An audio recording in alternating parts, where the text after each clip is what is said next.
Welcome back to another tutorial about Geometry Dash. I know it has been long since I've taken a break of Geometry Dash, making content about Zelda Tears of the Kingdom.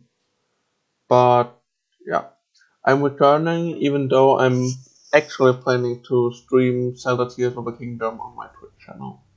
Yeah. In this video, I will talk about how to improve in Geometry Dash fast, how to do it motivating and less depressing, because a lot of players maybe begin because of 2.2 comes, the trailer just came out because they had a long break or because they stuck in general improving or are demotivated because they are not making progress anymore. In this video I will show you in 8 steps how to get from a beginner player to a player who can participate in the community, playing the trendy levels and playing the levels they want. I myself not a pro player, but I am making this video to give you an easier beginning, which I didn't have had because I needed to train in the past by creating myself challenges.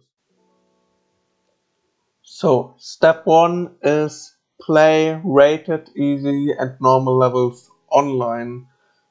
A lot of players which are beginning and just download the game maybe just go here and click a button. And trying to play Steel Madness, Back on Track, Polar Guys, something like this. But you're noticing maybe these levels are long. Steel Madness is containing 2 triple spike. For beginners, this is maybe a bit unfriendly. This is why I recommend beginners to go on the creator tab, press on search, and you see the filters, easy and normal. You don't need to click the star, just click on awarded and play any levels you're seeing here. Okay, auto levels are levels where you don't need to click. In general, you can just press start on the level and you would get 1 star, but you cannot improve on these levels, of course. And here we have any levels you can just try to improve.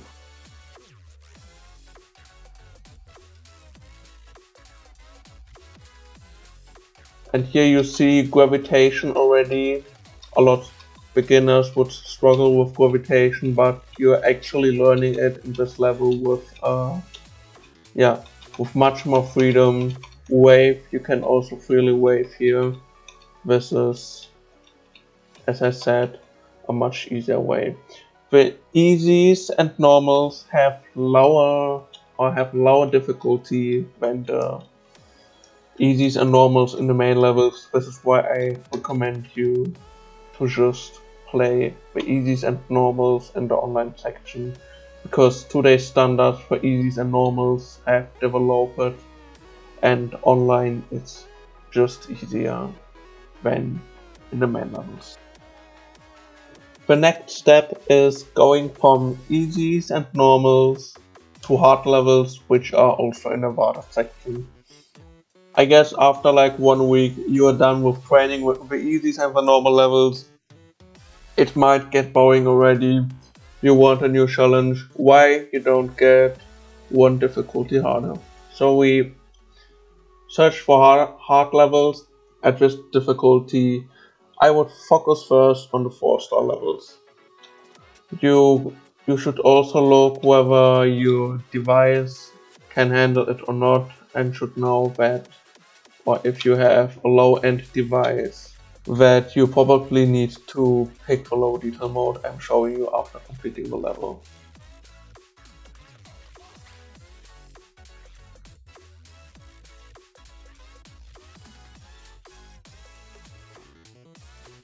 Yeah, but here you see a bit more action, a bit more obstacles.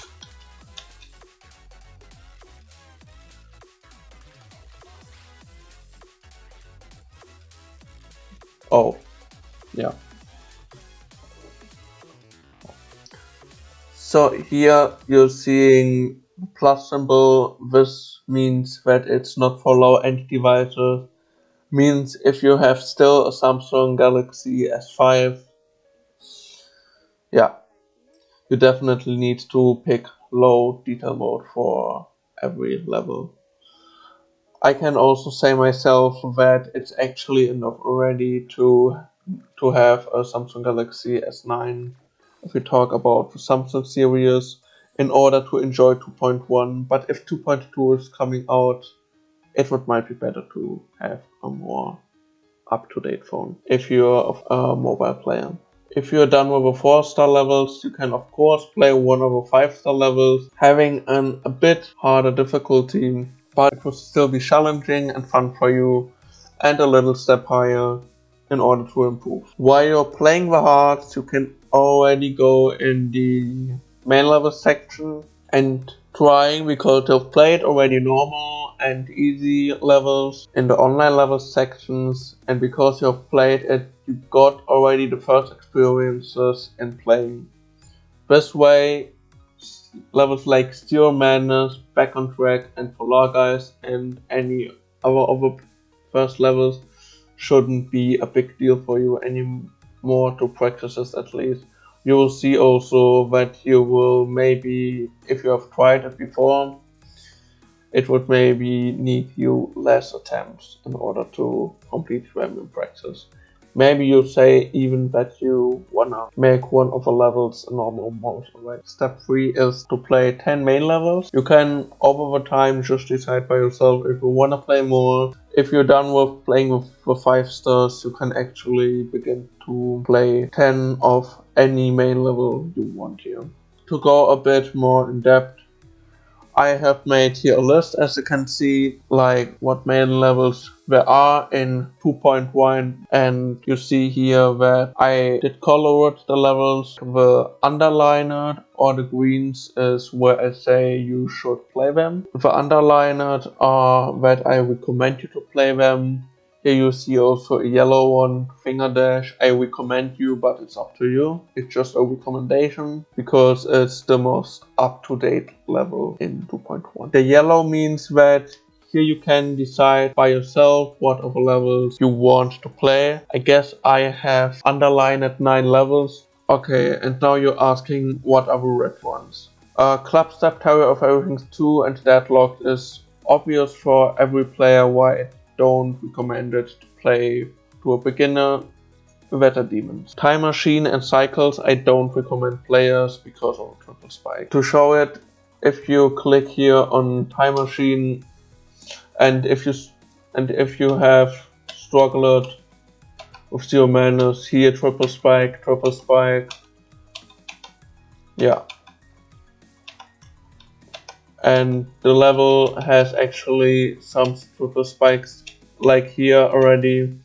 So yeah, if you've played a few levels, it's okay. If you've played demons, it's also okay and not a big deal for you anymore. But for a beginner who is struggling actually getting the controls of a game, Time Machine is additionally confusing about a mirror portal, the mirror portal's transition, and also demotivating because Time Machine has triple spikes.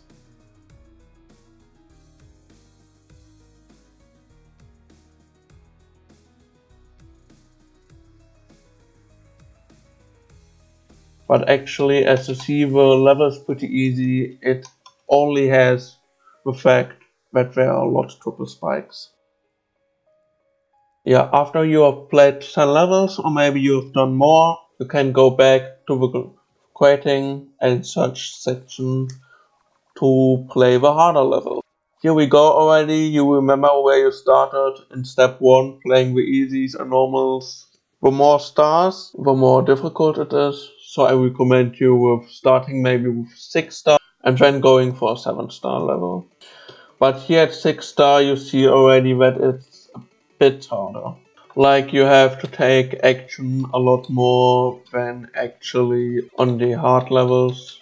Of course, if 6 stars are too boring, you can go to 7 stars. You know it. If 7 stars have become boring, you can go for the next step. The next step is that you play your first demon levels. You have played now until 7 stars and should be already trained. You might feel well, and I can already congratulate you that you got it until here, because I can imagine a lot would have uninstalled the game already. Now I tell you the first demon levels and you're thinking about like very hard demons. No, what I recommend you is the first demons, and that are the most typical demons I can recommend you. I don't know how many, but I get a lot of players playing these levels as their first demons. So you go here to most downloaded, and here you see already the Nightmare. This is one of the demon levels I can recommend you. It's a pretty old level, and the other level I can recommend you is the Lightning Rod. Also a very free demon.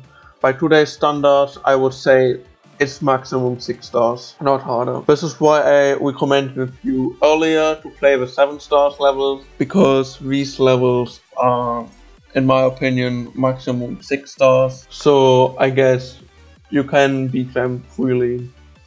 Don't get shaking attacks at 90%.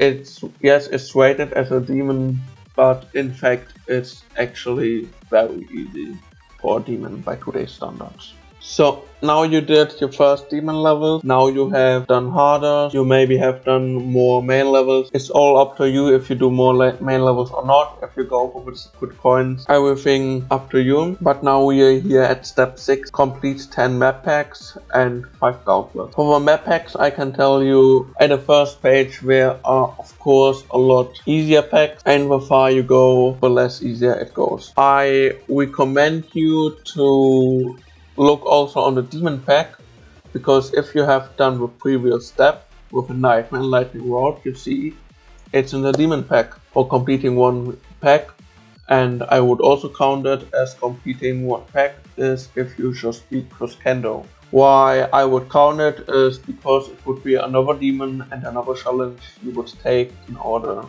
to improve.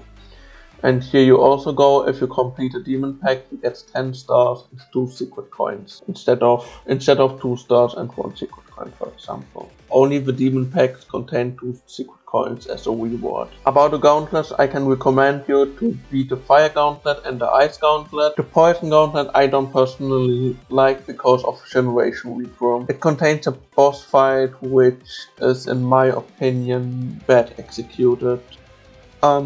Yeah, I also recommend you the Shadow, the Lava and the Bonus Gauntlet. These are actually also pretty nice gauntlets. The Lava is a bit more challenging than the Shadow Gauntlet, and in the Bonus Gauntlet you would just struggle maybe with payload because it contains trigger orbs as decoration for the actual orb I show you, and your icon might not react on the yellow orb. You would just die because it thinks, oh, you pressed the trigger orb.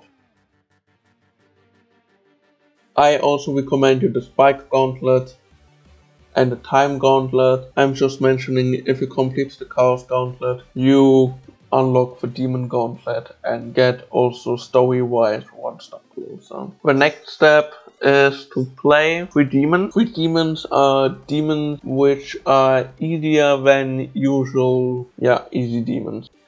Usually you go here to create, search, click your own demon and go to easy demons and do awarded or whatever. But there are demons which are sticking out in being extra easy, which is so good for beginner players in order to keep motivated and also beat some demons. Examples for easy demons are What Is It by Google, Nexus by Blue Rims, Stylish by Freak Olivia, and Sky Tower by Raver. About Sky Tower by Wave, more experienced players maybe think like, I don't know, but Sky Tower I personally consider, because if you learn the demon, it's really easy. Like, the only thing is that it might be confusive because there are a lot of arrows and you don't know where to go, but you can actually practice it in order to get fast progress and beat it easily. The eighth and the last step is to learn demon levels. For this one, you can just go here, and as I mentioned it, we can learn Sky Tower, and I just show you now how to do it. Here you can view the level Sky Tower. Maybe sometimes copying a level would require a password. For this one, you can just go in the comment section in order to get the password and watch the most liked comment. So, why do we need to clone the level actually, you might ask now. You can train a level like to play it in normal mode, not only in practice mode, but you can go inside the editor, not to manipulate or remove some obstacles or something. You can just set a start position as a later moment. Like maybe you can fluke already the first part easily, but you're stuck making this part here, and then you just set a start position in order to pass here. For this one we need, of course, the correct speed set up. So at first we will need here to see where the speed changes. Here, triple speed. Here is triple speed portal. So we will just place here the icon. Avoid placing the icon where triggers are, like these things here. Just try to avoid it as much as possible. This is why I would place it here. Yeah, in this level you cannot avoid it. Save and play. Yeah, and here you see you can just play it in normal mode from that beginning. This is also a bit more efficient than every time going for practice, and if you have a low-end device it might be a bit annoying always going toward all the parts you're already able to play, but your device doesn't like it actually that you go toward all this, and this way is less time consuming and more efficient in order to learn demons. Another way I can tell you, which have experienced it, players told me, which are also a lot better than me playing Extreme Demon. My hardest demon is just Novice by Darwin. This is my personal hardest level, but the other players which have recommended me to do this are actually playing Insane and Extreme Demons. So the recommendations are that you go here and play certain parts of Insane or Extreme Demons. Why? If you're maybe stucking at a game mode and need to train it, you can just set, as I've shown to you now, a start position before that part and playing the Insane Demon wave part if you're stucking at wave, or an Extreme Demon wave part to train wave, and you will train then with a very high standard to manage to go to the tightest areas with your wave. But if you have mastered it and play then an easy or medium demon and you have more space for your wave going toward, then you actually can fluke these parts much easier. So yeah, if you have done it, then I can just congratulate you that you can do or play whatever you want. You can also go into creating direction. From here I cannot help you to improve more, because me myself is also not better than you are now. You can of course now watching videos from better players than I am, because I would define myself as an average player which is able to play the levels like White Space, Green Flower, like very known levels I can maybe play, but I cannot play Insane or Extreme Demons, and I'm not going also in that direction because I'm a creator mainly. But yeah, I also participate in the actual community playing the 20 level. What you might notice is that Geometry Dash is not a game that you just fluke in 1 month, and being one of the top pro players here actually need years in order to get so skillful that they manage to play the most difficult levels, being on the demon list in the top 100 or something. This is really not a game where you can just start playing and get a pro in 2 weeks. No, this is the wrong game for this one. If you look for that game, this was a wrong purchase, sorry. And if you say no, I actually know a player who got very good in 6 months. Maybe I don't know any player myself who got that good in a very short time. So I would just recommend you to play this game if you have really fun with it, if you think you play it for fun, or if you want to play. Other than that, if you found the video helpful, feel free to leave a like or subscribe, and I wish you a nice day and fast improving for Geometry Dash. Goodbye.